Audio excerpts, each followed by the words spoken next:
Now London News Centre. Hi, Lauren. Thanks very much, Kamal. Aid agencies are meeting in London to discuss the humanitarian situation in Yemen. A Saudi-led coalition has been fighting against Shia Houthi rebels in support of President Abu Mansur Hadi's government for nearly 2 years.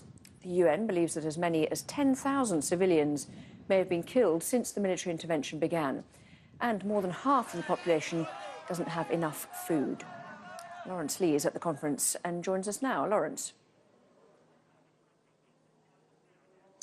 18 million in need of humanitarian aid, starvation in the Middle East, a country being destroyed by war, and yet Yemen is barely on the news agenda, as extraordinary as it might sound. And that's prompted Oxfam to do something very unusual, to hold a conference not for themselves, but to bring in Friends of Yemen, other charities and NGOs to try to work out exactly how to get politicians and the public more engaged in exactly what's happening. So let's take a view from Sajjad Mohammad Sajid, who's Oxfam's Yemen country director. Just how bad is it? Yemen is one of the worst humanitarian catastrophes which we are witnessing today, and more than 28 million people, which is the the size of the population, which is affected by one or another way. And as you mentioned, that 18 million people are severely affected because of this crisis. And why don't people know? Do you think people don't care, or they don't know? I think largely the people outside Yemen, they don't know about this. Because why is that? Because the reason is that the Yemen is under a kind of siege, a blockade. The airspace is blocked. No commercial flight cannot come to Yemen, and nobody can go out of the Yemen. So media has no access to Yemen. So the Yemen story is not being told outside Yemen, that what is happening, how people are suffering because of the lack of essential communities. Infrastructure has been damaged.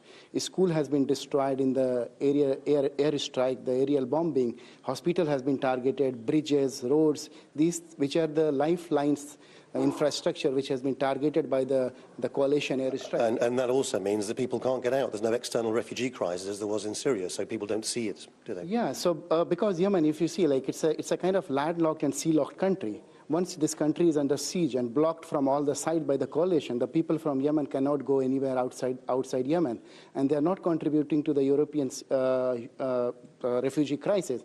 But if this problem is not resolved now, we may see a bigger crisis, because Yemen has Bab Mandab, which is from where the world's biggest cargo passes through.